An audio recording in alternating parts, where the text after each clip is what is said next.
Good morning, Your Highness, Excellencies, friends and colleagues. I would like to thank you for the opportunity to be here today. It's also an honor to join forces with Educated Child, an organization led by a woman who is an amazing role model, a woman who has shown such relentless dedication to getting every child in school. This is such an exciting day for us because it marks the beginning of a new era in my home country, Colombia. Most of you may know me as an artist, as an entertainer, and that's indeed my calling and what I've been doing since I was 13 years old. But I never would have imagined when I started out that my work as an artist would end up being the vehicle for me to serve my greater purpose in life of working towards eradicating poverty through the power of education.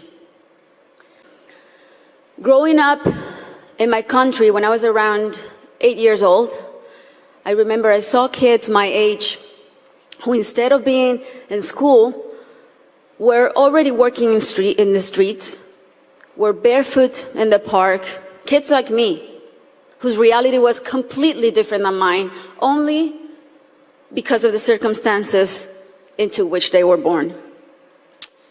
It was really hard for me to accept that something so unjust didn't have a solution. There had to be something that could be done. So I often asked myself why the adults around me were so resigned to the fact that these kids, who were just like me, or even their own children, were living in a parallel reality so different and so cruel. I knew, and I was only 18 years old then, but I knew that I wanted to focus on children and improving their lives. But I didn't know where to start. So I really felt that I needed to learn what the roots of inequality and low social mobility were. So I decided to study the reasons why children were working in the streets, or why some children were being recruited by the violent organizations like the paramilitary or the guerrillas. Why were so many children suffering from chronic malnutrition? And I realized that most of the issues that children face in my country had and have a common denominator: the lack of access to quality education. When I started building schools in Colombia, we chose the most remote areas where there was literally nothing, no infrastructure, no paved roads, no electricity, no potable water. And we decided to build in those places, but not only build schools, but state-of-the-art schools. Schools with comprehensive models that included ECD programs, school feeding programs, parent and teacher training. And another very important part is we decided to engage the government as a strategic partner and made it nearly impossible for them to say no to doing their part by showing them results through our holistic model that really proved to work. History is not only the past. History, it's made every day in the present. And what matters now is how we go forward and how we fix what's wrong. And that is the real challenge. This is the goal of the SDGs and what people like Her Highness and myself and so many more of you who are adamant about achieving are here for. Facts don't lie, and numbers show what an incredible return on investment a quality education provides. For instance, if all students in low-income countries left primary school with basic reading skills, 171 million people could be lifted out of poverty.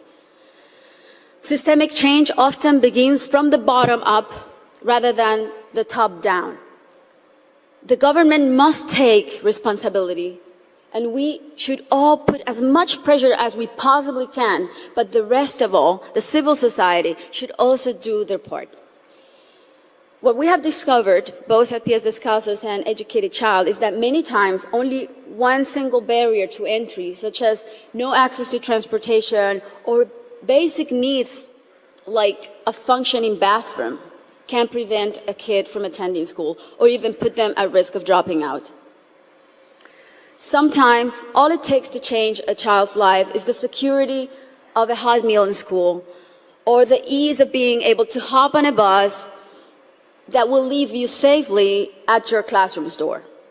It's as simple as that. And these are simple interventions, and they don't cost a lot. The biggest effort really is in mapping the communities, in going door to door, searching for the out-of-school children, talking to the parents, talking to their families. Giving a name and putting a story behind these children is the first step to start rewriting their story. This is our responsibility to our children and our debt to fulfill for the generations to come.